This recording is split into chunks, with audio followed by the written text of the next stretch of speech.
हमारे निरंतर भजन में ये 20 बातें बाधा पहुंचा देती हैं। यदि हम अखंड भजन करना चाहते हैं, हमारा निर्दोष भजन हो, तो इन 20 बातों से बचना चाहिए। पहली है अपने जीवन में जांच कर लेना।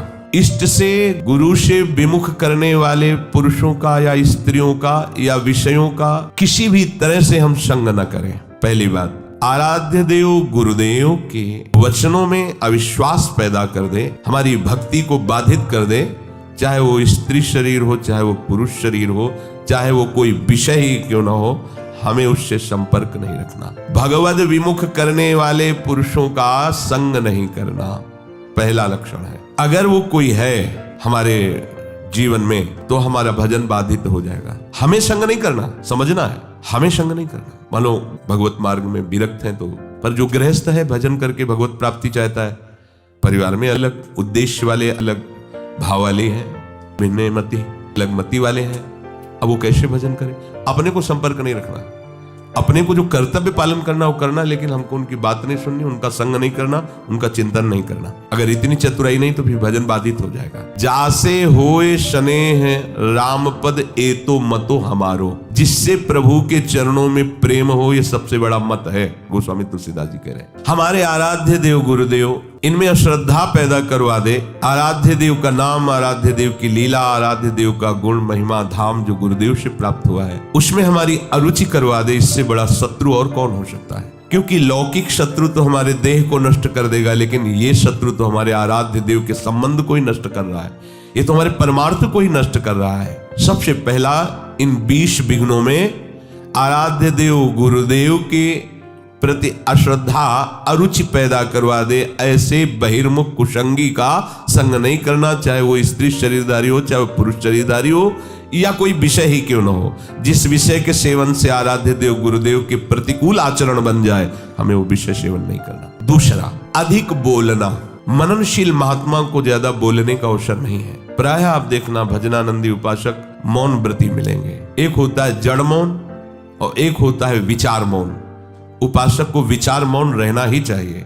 आवश्यक है तो उत्तर दे दिया कम शब्दों में, अनावश्यक बात बोलनी ही नहीं है। कोई चाहे नाराज हो या प्रसन्न हो, हमें इससे मतलब नहीं। हमें अपने सिद्धांत से चलना है, बैठ करके गप्पे नहीं मारनी। कम शब्दों में उत्तर दीजिए और मनन परायण रहकर हर समय अपने आराध्य देव का नाम मंत्र चलना है। अधिक बोलना ये भजन में बहुत बड़ा विघ्न पैदा कर देगा। कैसा? सबसे अधिक पाप वाणी से बनता है, क्योंकि हम इसे समझ नहीं पाते हैं। किसी की भी निंदा करने में जो हमें पाप बनता है वो बहुत बड़ी गठरी होती है। पर निंदा के कीते आवत नहीं कछुआत मूर्ख, पर्वत पाप को ले चल अपने साथ। बड़ा भारी पहाड़ पाप का रख लिया।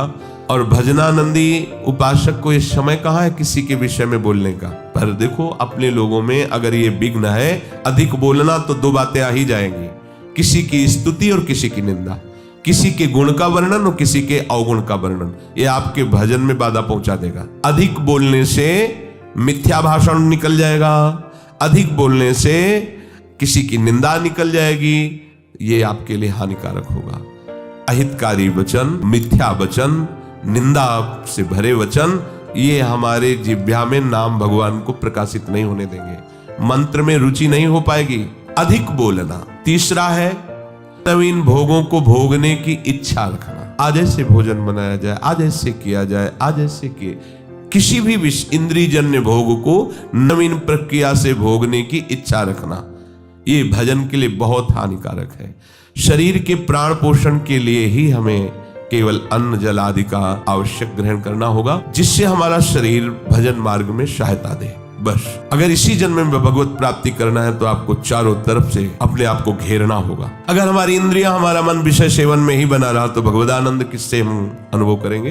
कैसे हम भगवत चिंतन में तन्मय होंगे? बिना तन्मयता के आराध्य देव की अनुभूति नहीं होती। चौथा, अधिक सोना। जो बहुत नींद लेते हैं तो तमोगुण की अधिकता के कारण भजन नहीं बनता है। आपको आश्चर्य होगा कि ऐसा कैसे हो सकता है। भजन की जब लगन लगती है, 11 बजे रात्रि के शयन करना, 2 बजे उठ जाना, स्नान किया, शौच किया, वृंदावन की परिक्रमा की, ऐसी दिनचर्या, और 2 बजे दिन में माधुकरी मांग के पाना, कोई बाल भोग, ये सब चाय नाश्ता कुछ नहीं, 2 बजे दिन में आपको लगेगा कि ऐसा कैसे हो सकता है। यही वृंदावन, बाहर की बात नहीं है, वृंदावन की हितधाम की छोटी कुटिया की बात बता रहे हैं। बिजली का कनेक्शन कटा हुआ, नहीं चाहिए बिजली। अगर हम विषय सेवन में रुचि रखेंगे तो हमारी रुचि भजन की कैसे बनेगी। और शरीर है, ये जड़ है, इसको जैसे रखो वैसा अभ्यास बन जाएगा। कह रहे काशी में देखा 2 घाटों के बीच की दरार में एक महात्मा रहते थे, रात्रि के 12-1 के लगभग निकलते थे। जब युगल किशोर ने बताया हम अवश्य दर्शन करें, हम तो घाट में ही रहते हैं, हम तो यहीं बैठ जाएंगे देखेंगे। और निकले, एक अंगोछा की लंगोटी लगाए हुए, बस अस्थिमात्र होए रहे शरीरा, गौर वरण तेजोमयी उनकी दृष्टि। गए गंगा जी का स्नान किया, जब साष्टांग दंडवत करके, ये हमारा मतलब एक स्वभाव था कि कुछ भी ऐसा तो उससे बात करना, उनसे स्थिति कहाँ है, कैसी इनकी धरा है। तो जब संभाषण के लिए प्रार्थना की तो सुने एकदम निरपेक्ष महापुरुष, उनको किसी की अपेक्षा नहीं। पर जब दैन्य होकर प्रणाम मुद्रा में, तो रात्रि का समय एकांत घाट में हमें कि महाराज जी आप इसमें कैसे रह लेते हैं। बस ऐसे पतली सी एक लंबी दरार थी, उसी में घुस जाते थे और एक पत्थर का टुकड़ा ऐसे रख लेते थे। वो कैसे आप रहते हैं, तो मतलब घाट में तो वैसे ही गर्मी पड़ती है, उनका अभ्यास से ऐसे अंदर रहते हैं। पर रात्रि में निकलते तो भोजन का, रात्रि में तो भोजन भी नहीं मिलता। तो उनका मारवाड़ी क्षेत्र में सब लोग प्रसाद पाके बाहर बड़े ड्रम रखे होते हैं, वो तो सुबह ड्रम फेंके जाते हैं, उनमें जो बचा हुआ जूठन है वो बटोर लेते हैं, आके पा लेते हैं, शौच स्नान करके फिर अंदर 24 घंटे में। ये भी भगवत प्राप्ति का स्वरूप है। कैसे अपने अभ्यास योग थे ना, ये जन्म अभ्यास के लिए मिला है। चित्रकूट में रामलीला हो रही थी, नवीन अवस्था थी 16-18 के बीच की स्वामी जी की। तो रामलीला में जब देखा कि भगवान राम सुबह राज्याभिषेक होना था और 14 वर्ष का वनवास बड़ी तन्मयता से देख रहे थे, एकदम हुआ कि जब प्रभु को वनवास हो गया तो फिर मेरा जीवन किस काम का, अब मैं घर नहीं जाऊं। महापुरुषों में एक विचारधारा अलग बनती है, अब तो जीवन किसका। भाग पड़े वहां से रामलीला से, गंगा के किनारा पकड़ा, वो समय काटते हुए ऐसे आगे बढ़ रहे तो स्वामी शंकरानंद जी महाराज बड़े अद्भुत स्थिति को प्राप्त महापुरुष थे, अशनी आश्रम। जब गंगा किनारे भ्रमण कर रहे तब जब उनके पास आए तो उन्होंने दृष्टि से देख लिया कि इनकी बहुत ऊंची अवस्था जागृत होने वाली है अध्यात्म की। तो उनका बेटा कैसे तुम्हारा तो ये जो वेश है और ये अवस्था है तो पढ़ने की है, ऐसे कैसे। उन्होंने बताया स्वामी जी मैं रामलीला देखकर भगवान का वनवास मैं सहन नहीं कर पाया, अब मैं निश्चय करता हूं कि आजीवन वनवास करूंगा। इस निश्चय का स्वरूप क्या होगा, उनका घोर वैराग्य से जीवन व्यतीत करना। तो उनका फिर संन्यास मार्ग ले लूं, कहाँ दे दीजिए। नवीन अवस्था में गंगा जी में संन्यास दिया गया।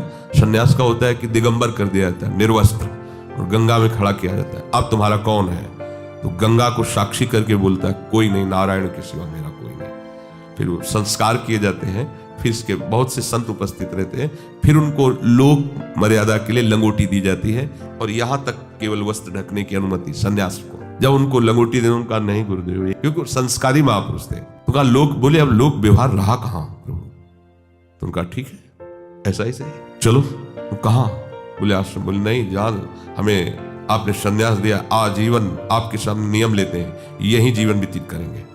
तो गंगा का किनारा ही उनका घर था। जैसे गंगा बढ़ती ऊपर चले, जैसे घटती वैसे रेत, बस दिगंबर। नवीन अवस्था थी और उनकी स्थिति ऐसी थी जटाओं के भार से ऐसे नशे में जैसे उन्मत्त महापुरुष भगवदानंद के, और शरीर की त्वचा एकदम मोटी ऐसे। अब गंगा किनारे मच्छर भी लगते हैं सब समय पे, गर्मी बालू तप्त होती, वो वैसे। क्या हुआ, क्या उनका शरीर नहीं था क्या? निश्चय इतना जोर का कि देह राग मिट गया। तो क्या आप में वो भागवतिक शक्ति नहीं है क्या? और हम ये कह रहे हैं कि आप आकांक्षा क्यों करो कि हमको ये पहनने को मिले, खाने को मिले, ऐसी रहने की। आकांक्षा करो भगवत तत्व की ज्ञान की, आकांक्षा करो भगवत प्रेम की, आकांक्षा करो प्रियालाल के रूप रसास्वादन की, उनके श्री चरण सेवा की। ये आकांक्षा का विषय है, ये आकांक्षा का विषय थोड़ी है कि हम ये पहन लें, हम ये खा लें, हम ऐसी परिस्थिति में रहें, हमारी ऐसी हाई व्यवस्था हो। हमारी मांग नहीं होनी चाहिए। हम स्वामी के आश्रित है, जैसा वो चाहे वैसा करें, जिसमें वो राजी उसमें हम राजी हैं। तो अधिक नींद लेने का स्वभाव उपासक को छोड़ना पड़ेगा।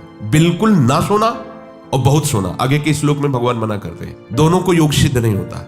बिल्कुल ना पाना और बहुत पाना, दोनों को योग सिद्ध नहीं होता। तो अधिक नींद लेना, इस पे शासन करो यदि भगवत प्राप्ति करना चाहते हो। आपकी दिनचर्या में सोने का आपका ठीक समय होना चाहिए। जितने महात्मा आज तक मिले उन सबकी दिनचर्या परिपक्व रही है। परिपक्व दिनचर्या 2-4 मिनट की बात नहीं कहते, नहीं, उनका उठना, उनका लेटना, उनका खाना, उनका पीना एक टाइम पे होता है। ऐसा नहीं है, जब चाहा तब। अगर उस समय तक भोजन नहीं मिला तो इसके बाद वो भोजन नहीं पाएंगे, चाहे 56 प्रकार के भोग आ जाए। एक महात्मा जिस आश्रम में हम गंगा किनारे रुके थे, उसी आश्रम में आए थे। शाम टाइम वो कुछ नहीं लेते थे, एक टाइम दोपहर में अगर भिक्षा मिल गई तो लेते थे। प्रायः कौन इनके पीछे पड़ता है, खान पान के पीछे। जिसकी लगन लग जाती है प्रभु की प्राप्ति का, ये तो बहुत छोटी बातें हैं। इन महापुरुषों को देखो, वो शाम के जो उस आश्रम में आए जहां हम टिके हुए थे, तो उनको गाय वहां आश्रम में थी, तो संतों को शाम के बयारू कराई जाती थी, 1 गिलास दूध दिया जाता था। तो बयारू तो करते नहीं थे, जब दूध तो उनका नहीं, हमारा नियम है, मैं 1 बार दिन में जो भगवत इच्छा से मिलता पाते हैं, फिर नहीं। अरे नहीं स्वामी, दूसरी बार पूछते ही उनकी दृष्टि बन, ये क्या है, ये कोई स्वागत है? अरे परमार्थ के पति होकर के नियम को तोड़ने के लिए तुम जोर दे रहे हो, ये क्या प्राण पोषण करना ही साधु का धर्म है क्या? हटाइए, आप कैसे साधु को बारम को खाने के लिए डांट दिया, अपने खुशी हो जाएंगे, दूध दे रहे हैं गाय का, भाई इतना प्यार कर। प्यार नहीं देखा जाता, अपना लक्ष्य देखा। आप कितना आराध्य देव से प्यार करते हैं? हमें विषय सेवन के लिए कोई प्यार दे तो इसे प्यार कहते हैं क्या? आराध्य देव के चरणों जासो हो सने राम मत, राम पद ए तो मत हमारो। अधिक भोजन 5वां है, अधिक भोजन सच्ची मानिए, ये अनुभव की बात कहते हैं। अल्पाहार और अधिक भोजन दोनों आप करके देख लो। अधिक भोजन करने वाले की भजन में रुचि नहीं रहेगी। अगर दोनों टाइम आप भोजन जितना चाहिए उससे अधिक लोगे तो आप ब्रह्मचर्य रह ही नहीं सकते, आप भजन कर ही नहीं सकते, आपकी भजन में रुचि नहीं रहेगी। वो एक खिलवाड़ केवल होता रहेगा, दिन पार होता रहेगा। आप 2-4 दिन आपको थोड़ा परेशानी पड़ेगी किसी भी संयम को धारण करने के लिए, आप उसे धारण कीजिए, फिर आप देखिएगा। अगर आप 15-20 दिन ऐसे संयम से चले, फिर आपको हम ही छूट दे दें तो आप कहोगे नहीं बस ऐसा ही ठीक है। धीरे आपको हर इंद्रिय, हर वृत्ति को अपने आराध्य देव प्रियालाल में समर्पित करना है। रोज का रोज हमारी आयु नष्ट हो रही है, हमारा लक्ष्य केवल यही बना हुआ है, संसार के भोग। सोचो हम कहां खड़े हैं, हमें कहां पहुंचना है। अधिक भोजन ये भजन का विघ्न है, 5वां। और 6ठा है उपासक होकर हंसी मजाक गंदी करना। उपासक भी हंसते हैं अपने आराध्य देव की, अपने उपासना की, उपासक जन मिलकर वार्ता। ऐसा नहीं कि संसारिक उनको कॉमेडी उनको सुन के हंसना पड़े, उनको प्रोग्राम देखना पड़े कि हाँ चल रहा है कॉमेडी को हम हंस रहे हैं, ये साधना है क्या? हंसने के लिए तुम्हें तो प्रियालाल बहुत है। हास परिहास रसिका या उपासक जन आपस में बैठ करके भगवत वार्ता, पवित्र वार्ता से विनोद, नहीं तो विनोद की ठौर कहाँ है? बिल्कुल। नारायण हरि भजन में 5 न सुहात, विषय भोग निद्रा हंसी जगत प्रीति बहु बात। तो हंसी मजाक करना ये उपासक का भजन का विघ्न है, ऐसा न करें। 7वां है अपने रिश्ते नातेदारों के प्रति आसक्त हो जाना, जैसे स्त्री पुत्र और भी जो संबंध है इनमें आसक्त, भजन नहीं बन पाएगा। सबकी ममता ताग बटोरी, मम पद मन ही बांध बटोरी। 8वां है क्रोधी स्वभाव बना लेना, जरा से कोई बात करे तो बस एकदम गुस्सा हो जाए। नहीं, आप भजन करने वाले हो, कभी किसी की प्रतिकूल चेष्टा, अब जैसे आप परमार्थ में चल रहे हैं, किसी को परमार्थ संबंधी ही आप सावधान कर रहे हैं, वो आपके सामने ही प्रतिकूल आचरण कर रहा है, आपको गुस्सा नहीं होना है। ये आपकी भी तो परीक्षा हो सकती है, भगवान आपको भी तो देख रहे हैं कि आप उपदेश ही केवल देते हैं या आपके भी जीवन में कुछ है। इसलिए आप खुद देखो आपके जीवन में क्या है। उस समय आप प्रशांत आत्मा विवेक के द्वारा अगर कहीं भी स्फुरण हो रहा है क्रोधात, तो उसे शांत कीजिए। वो क्रोध दूसरे का अहित करेगा कि नहीं करेगा, पर आपका हित हो जाएगा, आपका हृदय पवित्र हो जाएगा, आपके हृदय में जलन पैदा हो जाएगी। क्रोध रूपी विकार भजन को बहुत ज्यादा ढकता है। पूज्य श्री बुढ़िया बाबा जी महाराज, 1 महीने में अगर कस के 1 बार गुस्सा आ गई तो 1 महीने का भजन ढक जाएगा, वो भागवतिक तेज प्रकाशित नहीं हो पाएगा। और 12 बार साल में गुस्सा आ गई तो पूरे साल का भजन ढक गया। और यहाँ दिन में 12 बार आ जाता होगा गुस्सा, ऐसा कैसे? गुस्सा नहीं करनी, क्रोध नहीं आने देना अंदर से। 9वां है हिंसा करना। हिंसा वाणी से भी होती है, मन से भी होती है और शरीर से भी होती है। जो भगवत मार्ग का पथिक है सावधान रहता है, शरीर से तो हिंसा मुश्किल ही बनती है। किसी भी जीव को कष्ट देने का स्वभाव होने वाला साधक कैसे हो सकता है? किसी भी जीव को पीड़ा देने वाला कैसे साधक हो? परमार्थ का पथिक हो ही नहीं सकता, वो तो नाटकबाजी है। किसी भी जीव को शरीर से पीड़ा कैसे दे सकता है? वो नहीं दे सकता। बड़ी सावधानी रखने की जरूरत है। किसी भी जीव को नहीं, सांप मारो मारो, बिच्छी मारो, उसको देखते छिपकली ऐसे भयभीत हो जैसे मगरमच्छ हो छिपकली, हाँ उसको निकाल के मार। यस, बिल्कुल सावधान। बाबा श्रीधर जी महाराज कालीदय 10-12 छिपकली मच्छरदानी में ऊपर, मच्छरदानी ऐसी मच्छर के हाथ 10-20 जगह से डाल सकते हो, ऐसी मच्छरदानी लगी थी।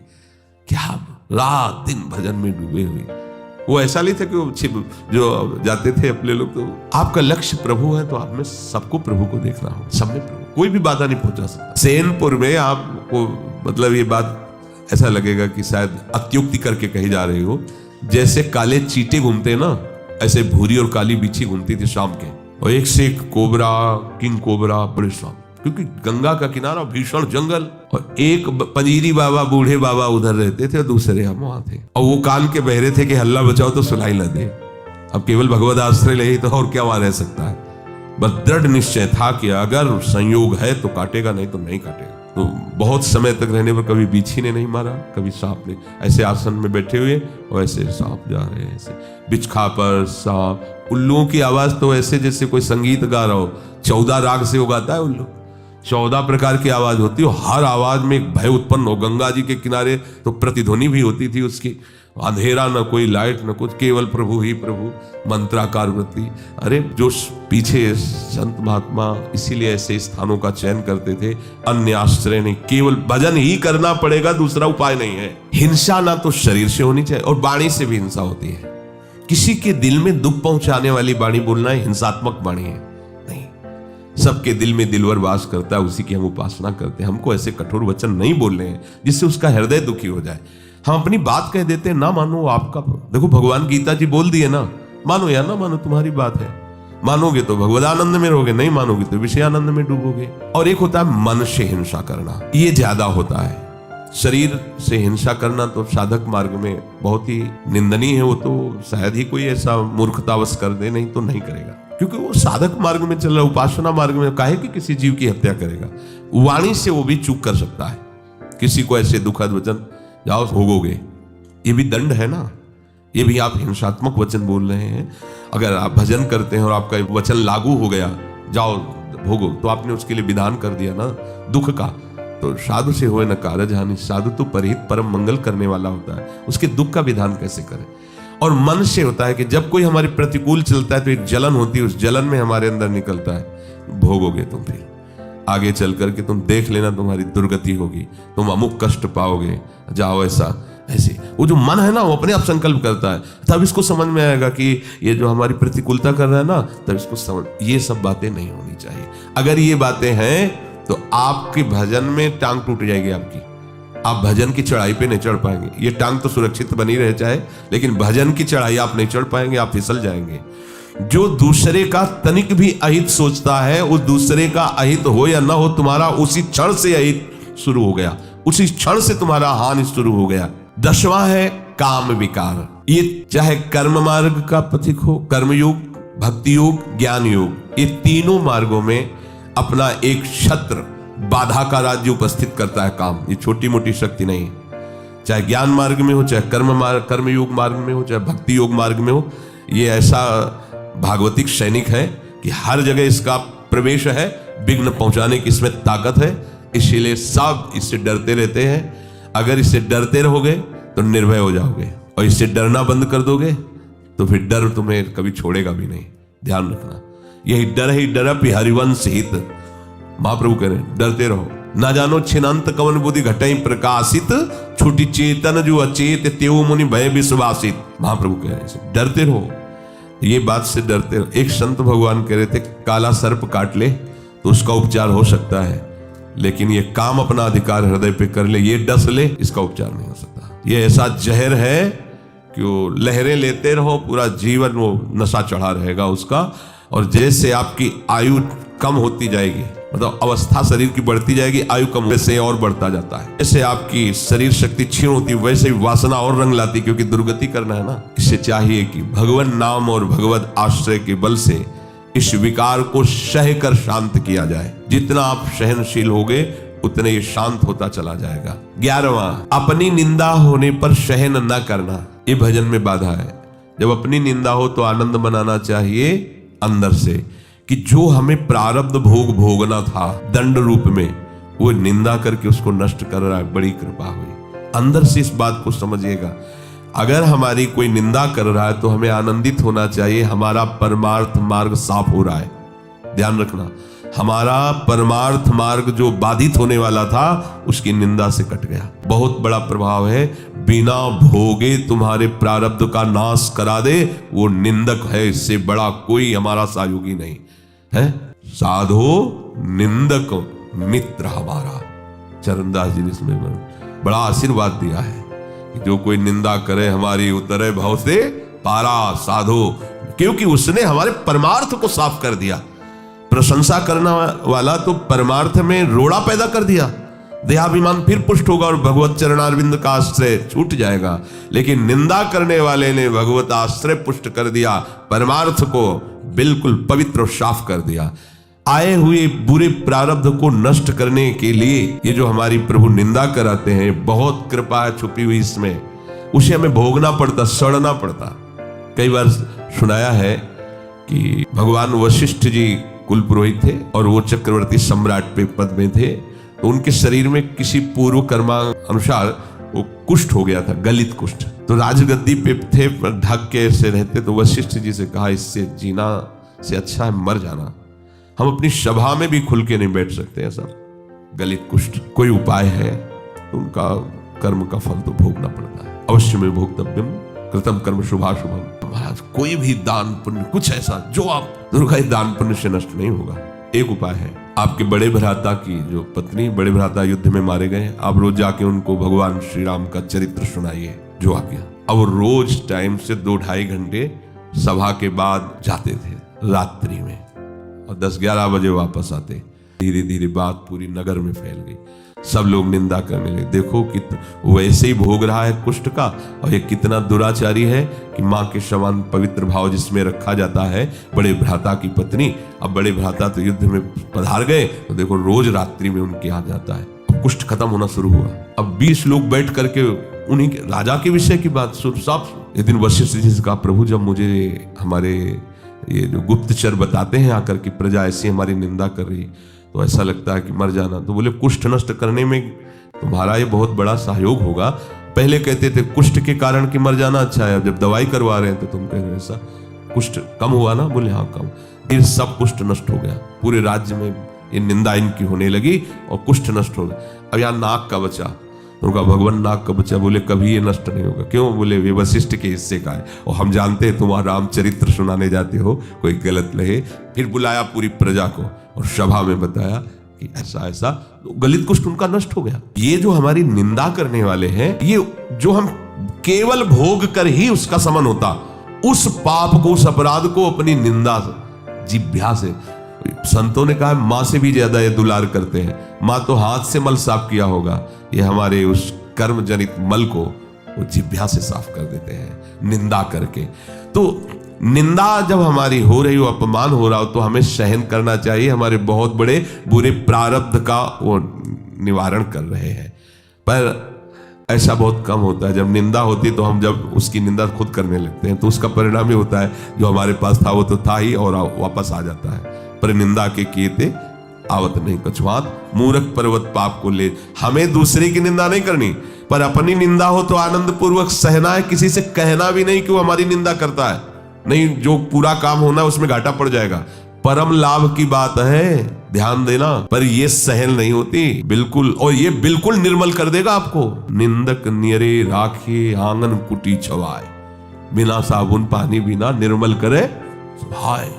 कह रहे ज्यादा दूर मत रखो, सीधे आंगन में रखो, जिसे निकलते बैठते हो तुम्हारे कान में निंदा पड़े। अगर कहीं भगवान ऐसी पवित्र व्यवस्था कर देते हैं कि कोई निंदा करे तो उसका विरोध कभी न करे, चुप रहे। यद्यपि बहुत कड़वी दवा है, वो तुम ऐसा कह रहे थे, अरे वो क्या पापी पुरुष हैं इसीलिए संतों पर दोष लग, बिल्कुल मत बोलो, ले तो सब घाटा हो जाएगा दवा में।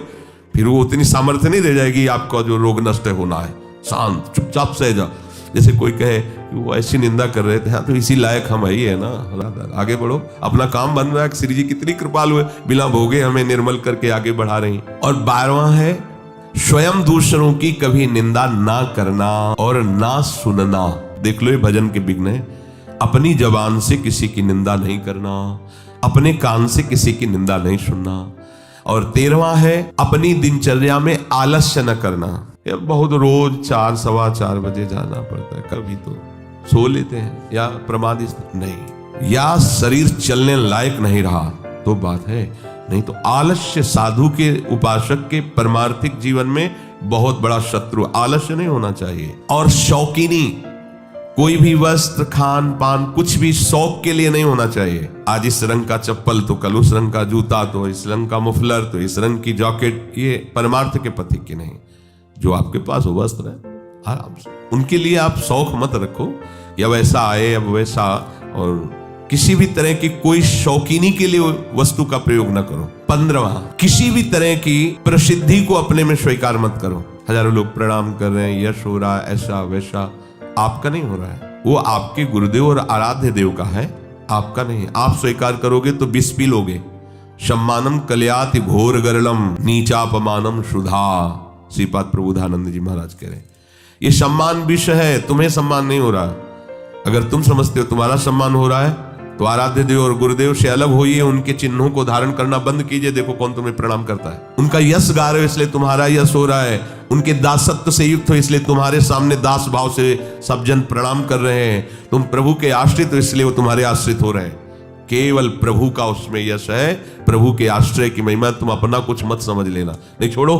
प्रभु के चिन्हों को धारण करना छोड़ो, प्रभु की बात करना छोड़ो, फिर देखो तुम्हें कौन प्रणाम करता है। तो जो भी यश, कीर्ति, बड़ाई, सम्मान है वो हमारे गुरुदेव का है। उन्हीं के सजाए सज रहे हैं, उन्हीं के द्वारा दिए हुए मंत्र उपासना से हम आनंदित हैं।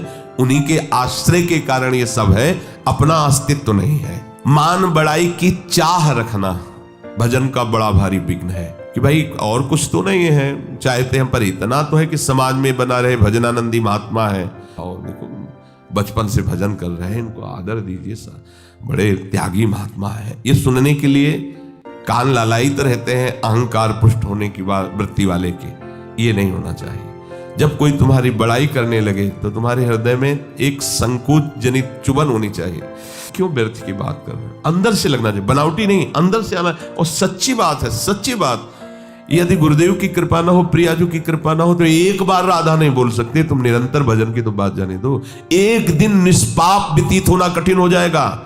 निष्पाप एक दिन व्यतीत होना कठिन हो जाएगा और तुम्हारा जीवन निष्पाप हो रहा है केवल गुरु कृपा, आराध्य देव की कृपा। 17वां, अपने में श्रेष्ठता जनित अभिमान होना, गुरुपन होना। मैं बहुत ज्ञानी हूं, मैं बहुत, किसी भी तरह का अपने में श्रेष्ठता का अभिमान होना। देखो हमारे परम गुरु हैं श्री आचार्य चरण जी, लेकिन वो अपने को क्या बोल रहे हैं? ग्रंथ में लिख के गए, बोले क्वाहम तुच्छा परम मधमा। क्या शब्द लिख रहे हैं? एक श्लोक में कहा क्वाहम मूढ़मति, ये अपने लिए लिख रहे हैं। उत्तम महाभागवत का लक्षण है, उसमें दैन्य होता है। देखो आज तक कोई श्री हनुमान जी की जोड़ का महात्मा नहीं हुआ, हनुमान जी की जोड़ का नहीं हुआ। बल में, ज्ञान में, दासत्व में, सेवा में बेजोड़ महात्मा। लेकिन आप क्या वर्णन कर रहे हैं? आप सोचो, विभीषण एक महान भागवत से मिल रहे हैं तो परिचय क्या दे रहे हैं? वहां पढ़ के देखो, असमय अधम सखा सुन मोहू पर रघुवीर। मुझ जैसे अधम पर भी प्रभु कृपा बनाए हो मुझे दासत्व से। और जब प्रभु से पहली बार मिले तो उन्होंने यही कहा था, एक में मंद मोह मत कुटिल हृदय अज्ञान पुण्य प्रभु मोहि विसारेऊ दीन बंधु भगवान। और जबकि ज्ञानी नाम अग्रगण्यम बुद्धिमताम वरिष्ठम, ओम से सियाराम निकलता है जवान की तो बात जाने दो। रघुनाथ कीर्तनम तत् कृतमस्त कांजिलम वाष्पवारि परिपूर्ण लोचनम मारुतिम नमत राक्षसांतकम। और बल विक्रम की तो कहना ही क्या, जेहगिर चरण दे हनुमंता चले उसका पाताल जिम अमोघ रघुपति कर बाला यही भांति चले हो हनुमान। क्या उनका जोड़ है कोई? और वो अपने को कह रहे असमय अधम। भगवान ने जितना माता सबरी को दुलार दिया, बिरला ही कोई ऐसा दुलार पा पाता है। और सबरी जी क्या प्रभु से कहे, अधम ते अधम अति नारी तिनमा मैं मति मंद अघारी। ओहो, ये देखो महाभागवतों की वाणी। देखो आद्य गुरु भगवान शंकराचार्य अहम ग्रह उपासना के आचार्य, और वो कह रहे हैं कि सत्य भेदापगमे नाथ तवाहम न माम की नस्तम सामुद्रो ही तरंगा क्वचन समुद्रो न तारंगा। नाथ यद्यपि ये बात सत्य है कि हम में और आप में भेद नहीं है, क्योंकि अभेद भक्ति के आचार्य हैं, अभेद ब्रह्म स्वरूप के आचार्य हैं, उसी का उपदेश करें। पर बोले प्रभु एक बात परम सत्य है कि समुद्र से ही तरंग उत्पन्न होती तो अभेद है, पर तरंग से कभी समुद्र उत्पन्न हुआ हो ऐसा कहीं वर्णन नहीं पाया गया।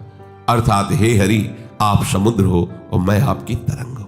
ये आदि गुरु भगवान शंकराचार्य की षटपदी नामक स्तुति में वर्णन है। आप कितने भी कोई भी बड़े बड़े महापुरुष हुए हैं, उस असीम अगाध महिमा में जब तो भी अपने को दय नहीं देखा है। इसलिए कभी भी किसी को भी अभिमान की जरूरत नहीं है। अगर अभिमान किसी भी तरह का हम अपने हृदय में रखते हैं तो अभी सत्य वस्तु को जाना नहीं। जिस वस्तु को जानने के बाद कुछ जानना बाकी नहीं रहता, उस वस्तु को जब जान लिया जाता है तो अभिमान नहीं रहता, और जब तक उस वस्तु को जाना नहीं तो अभिमान किस बात का। दोनों स्थिति में अभिमान नहीं होता। जब उसको जाना नहीं, पाया नहीं, तो अभिमान किस बात, और उसको पा लेने के बाद, जान लेने के बाद अभिमान रहता ही नहीं है। 18वां, परदोष चिंतन। कभी किसी के दोषों का चिंतन न करें, क्योंकि चिंतन यदि दोषों हो तो आपके अंदर दोष आ जाएंगे। चिंतन के साथ साथ वर्णन, श्रवण, ये सब शुरू हो जाता है दोषों। ये बिल्कुल अपने भजन मार्ग में भयानक विघ्न है। 19वां, दिखावटीपना नहीं होना चाहिए। एक पद्धति से चलो। अगर वैराग्य मार्ग में भी है तो गुरु परंपरागत वस्त्र और तिलक आदि रचना का एक ही क्रम है। अलग अलग संप्रदायों में अपने अपने आचार्य द्वारा जो तिलक दिया गया है, ये हमारा बनावटीपना या दिखावटीपना नहीं है। यह हमारा आचार्य प्रदत्त दासत्व का चिन्ह है। ये कोई खिलवाड़ नहीं है कंठी तिलक धारण करना, पर बनावटी नहीं। आचार्य परंपरा से जुड़ा होना चाहिए, आचार्य प्रदत्त मंत्र होना चाहिए, तभी। ऐसा नहीं कि बनावटी वेश जो मनाया, लाल पहन लिया। एक दाम में कहे थे लाल कपड़ा पहने, बोले शरणागत मंत्र लेना, तुमने कहा वैसे ही आप लाल वेश धारण, बोले वो तो ऐसे पहन लिए। ऐसे कैसे पहन लिए? गेरुआ वस्त्र की महिमा समझते हो? साक्षात नारायण स्वरूप, अग्नि स्वरूप माना जाता है, ऐसे ही धारण कर लिए, ऐसे ही कपड़े धारण कर लिए, ऐसे मनमानी। कोई भी दिखावटीपना नहीं होना चाहिए, आचार्य परंपरागत होना चाहिए। और उपास्य देव की प्राप्ति के लिए जो वैराग्य वेश धारण किया है, जो गुरु ने दिया है, प्राण निकल जाए पर उसे नहीं छोड़ना चाहिए। ये जो ऐसा नहीं मनमानी आचरण, ऐसा नहीं। एक बार एक महाभागवत, एक परम सन्यासी को बंदी बनाया गया था, गौ हत्या के विरोध में वो खड़े हुए थे। तो उनको कहा गया आप अपने वस्त्र उतारिए, तो उन्होंने उनका गला काट दीजिए, स्वीकार है, पर हमें काशाय वस्त्र नहीं उतार सकते। ये हमारे आचार्य और गुरु प्रदत्त है, तुम इसे खिलवाड़ मत समझना। ऐसा जब गौ हत्या के विरोध में खड़े हुए थे तो उनका दंड भी भंग कर दिया गया था, उनका श्राप लागू हो गया था। बहुत ये जो आचार्य परंपरा से पोशाक और भागवतिक चिन्ह, वैष्णव चिन्ह मिलते हैं, खिलवाड़ नहीं है। जब मन आया तब धारण किया, जब मन आया तब उतार दिया, ये हुए ही नहीं प्रभु के। ये सब केवल स्वांग रचने वाले नौटंकी नाटक वाले हैं। ये कोई नाटक का खेल है क्या कि पर्दे पे गए तो साधु का वेश बना करके आशीर्वाद दे रहे हैं, पीछे आए तो पैंट शर्ट और बीड़ी हुक्का पी रहे हैं? ये थोड़ी, ये कोई सीरियल का साधु थोड़ी है। अपने जीवन को आचार्य गुरु परंपरा में आजीवन उसी में। हमारे जो गुरुदेव ने हमें वस्त्र दिया, मंत्र दिया, उपासना दी, भागवतिक चिन्ह दिए, उसी के अनुसार हमें चलना है। दिखावटी नहीं होना चाहिए, बनावटी नहीं होना चाहिए। सोमवार को और रंग के, मंगल को और रंग के, बुद्ध के और रंग को, बृहस्पति के और रंग के, ये बहुरंगी बाबा नहीं होना चाहिए। आराध्य देव के रंग में रंगे हुए।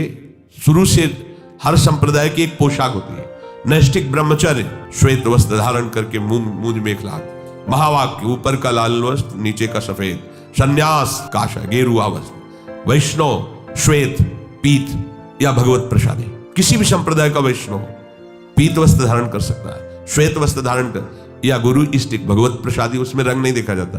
अगर भगवत प्रसादी है तो उसे वो हमारे आराध्य देव की प्रसादी, अन्यथा अपनी स्वेच्छा पूर्वक नहीं। विरक्त मार्ग में है, अगर कौपीन नहीं है, कौपीनवंता खलु भाग्यवंता, अगर आपका पुरुष शरीर और आपको वैराग्य मार्ग में कौपीनवंता खलु, मार्किन ऊपर से कौपीन लग, जैसी आपको रहने दी गई आजीवन। फिर हमें नहीं देखना कि जिसने हमें रहने दी वो कैसे रह रहा है, हमें देखना है हमें कैसे रहने दी गई, हमको उसी में चलना है। वो किस स्थिति में क्या है उनका खेल वो जाने, हमें जो दिया गया हमको उसी के अनुसार चलना है। बनावटीपन, दिखावटीपन अपने जीवन में नहीं होना। और 20वां है आवश्यकताओं को बढ़ा लेना। जो आवश्यकताओं को बढ़ा लेता है भजन में विघ्न है। बहुत कम आवश्यकता में आपकी दिनचर्या व्यतीत होनी चाहिए। आपका भोजन, आपका वस्त्र, आपका प्रकृति का प्रयोग कम होना चाहिए। जितना प्रकृति के भोक्ता बनेंगे उतना ही प्रकृति आप पर शासन करेगी, अधीन हो जाओगे। और जितना प्रकृति से कम व्यवहार करेंगे, कम से कम भोगेंगे और जीवन यापन के लिए उसको स्वीकार करके भजन करेंगे तो प्रकृति ही आपको मुक्त कर देगी। जाओ प्रभु की तरफ बढ़ो। और जो प्रकृति को भोगता है, आकर्षित करके, अधीन करके नष्ट कर देती है। ये 20 दोष भजन में भारी विघ्न पैदा कर देते हैं। भजन से विमुख पुरुषों का संग, अधिक बोलना, विषय भोग की इच्छा रखना, अधिक सोना, अधिक भोजन, हंसी मजाक, स्त्री पुत्र आदि में अधिक आसक्ति होना, क्रोध, हिंसा, काम विकार, निंदा आदि सहन न कर सकना, स्वयं दूसरों की निंदा करना, आलस्य, शौकीनी, प्रसिद्धि, मान बढ़ाई, गुरुपन, परदोष चिंतन, दिखावट, आवश्यकताओं को बढ़ा लेना, ये 20 बातों से बचा जाए तो हमारा निरंतर भजन चलेगा। देखो, अपने सत्संग का उद्देश्य भगवत प्राप्ति है। किसी की भी निंदा स्तुति करने का ना हमारा अधिकार है और ना हमारी कोई चाह है। अपने लोग कभी इस कुमार्गगामी प्रवृत्तियों में ना फंसे, इसलिए उनको विस्तृत रूप से बताया जाता है। सब भगवत स्वरूप है, अंत में हमको यही